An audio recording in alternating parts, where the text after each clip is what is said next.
네, 여러분 안녕하십니까. 6월 24일 수요일 아침 매일 성경 목사 함께 나누겠습니다. 오늘은 어제에 이어서 고린도전서 15장으로 넘어가서 1절에서 11절까지 말씀을 함께 보겠습니다. 제가 앞부분을 읽습니다. 형제들아, 내가 너에게 전한 복음을 너에게 알게 하노니 이는 너희가 받은 것이요 또 그 가운데 선 것이라. 너희가 만일 내가 전한 그 말을 굳게 지키고 헛되이 믿지 아니하였으면 그로 말미암아 구원을 받으리라. 내가 받은 것을 먼저 너에게 전하였노니 이는 성경대로 그리스도께서 우리 죄를 위하여 죽으시고 장사 지낸 바 되셨다가 성경대로 사흘 만에 다시 살아나사. 아멘. 오늘 본문의 내용을 중심으로 성경대로 죽으시고 성경대로 살아나신 그리스도, 성경대로 죽으시고 성경대로 살아나신 그리스도라는 제목으로 말씀을 증거하겠습니다. 흔히 우리가 읽고 있는 이 고린도전서 15장을 부활의 장이다 이렇게 말합니다. 부활장. 그래서 15장 전체적으로 그리스도의 부활의 그 역사적인 사건을 배경으로 시작해서 우리가 부활한다는 사실, 그리고 우리의 몸으로, 물론 우리가 가지고 있는 이 육체는 아니지만 몸으로 부활해서 사망을 완전히 부시고 승리하는 그러한 부활에 대한 내용을 다루고 있습니다. 그래서 오늘부터 15장을 다루는 동안 우리가 부활이 과연 무엇이며, 부활은 또 우리에게 어떻게 적용되며, 또 우리가 부활을 소망하며 어떻게 살아가야 되는지를 꿈꾸며 또 그렇게 소망하며 살아가는 우리가 되기를 원합니다. 오늘 제일 중요한 단어 중에 하나가 복음의 핵심이 바로 부활에 있다고 이야기하고 있습니다. 저와 여러분이 믿는 복음, 즉 그리스도께서 행하신 여러 일들 중에서 마지막 이 땅에서 죽으시고 살아나신 그 엄청난 역사, 그것을 복음의 핵심이라고 오늘 사도 바울이 이야기하면서 이 복음을 믿을 때 그로 말미암아 구원을 얻게 된다고 이야기합니다. 그러면서 그리스도께서 우리 죄를 위해 죽었다 이렇게 말합니다. 복음의 핵심 중에 하나가 그리스도께서 우리 죄를 위해 죽으셨다는 거예요. 그럼 왜 하나님의 아들이시며 하나님이시고 죄가 없으신데 죽어야만 했던가? 이렇게 질문한다면 오늘 이것이 답이 됩니다. 성경대로 그리스도께서 우리 죄를 위하여 죽으시고, 예수 그리스도께서 죽으신 것은 자기 죄가 아니고 우리의 죄를 위해, 그래서 우리 그것을 대속이다 이렇게 말합니다. 대신 우리 죄를 속하기 위해서 죽으셨다 이렇게 표현하는 것이죠. 근데 그것이 성경대로 이렇게 되어 있습니다. 성경, 즉 구약의 모든 예언의 핵심이 바로 예수 그리스도라는 거예요. 성경에 예언된 대로 그가 고난을 받고 또 도살장에 끌려가는 어린 양처럼 끌려가고 그렇게 되어서 우리 죄를 대신해 죽으시게 된다고 말씀하고 있는 그 성경의 예언을 그대로 이루신 분이 바로 예수님이시다 이렇게 말씀하고 있습니다. 그런데 거기서 끝났다면 예수는 우리의 그리스도, 즉 구원자가 되실 수가 없었습니다. 그런데 놀랍게도 성경대로 죽으셨는데 장사 지낸 바 되셨다가, 즉 땅에 묻혔다는 거죠. 장사는 정말 숨이 끊어졌다는 겁니다. 장사 지낸 바 되셨다가 성경대로 사흘 만에 다시 살아나사.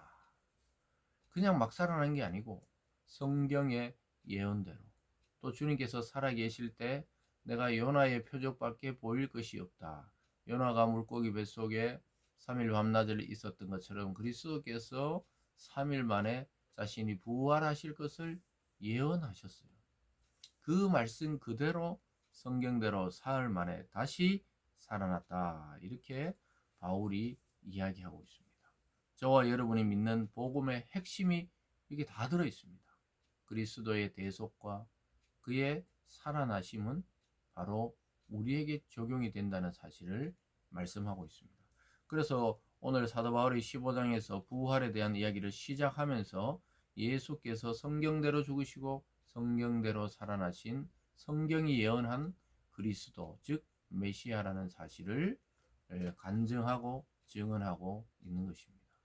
저와 여러분을 구원할 예수님은 2000년 전에 갈릴리 땅에 오셔서 우리 죄를 대신해서 육체로 죽으시고 또 다시 부활의 몸으로 살아나신 유일하신 그리스도라는 사실을 기억할 수 있기를 바랍니다. 그리고 그 아래 5절에서 8절까지는 그를 본 증인, 즉 다시 살아나신 예수님을 만난 수많은 증인들을 이야기합니다. 5절부터 보겠습니다. 게바에게 보이시고, 이 게바는 베드로를 말합니다. 후에 12 제자에게와 그 후에 500여 형제에게 일시에 보이셨다니 그 중에 지금까지 대다수는 살아있고 어떤 사람들은 잠들었으며, 그러니까 500여 성도들에게 동시에 예수님이 모여있을 때 나타났다는 거예요. 그리고 대다수는 아직 살아있는 상태이기 때문에 예수의 부활을 증언하고 있다는 거죠.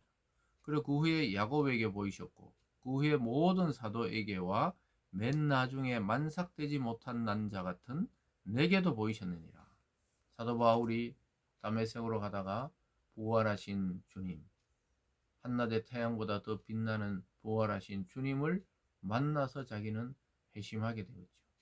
그래서 사도 바울이 절대로 회심할 자가 아니에요. 예수 믿는 자를 핍박하고 옥에 가두고 또 그날 또 예수님 믿는 자들을 잡으러 가던 길에 부활하신 주님을 만나서 누구냐 물었을 때 네가 핍박하는 예수다.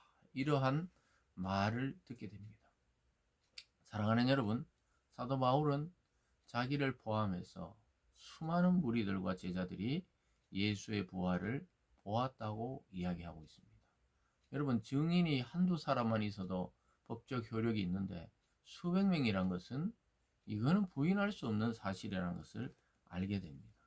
그래서 예수의 부활은 지어낸 이야기가 아니라 역사적 사실이라는 것을 말씀하고 있는 것입니다.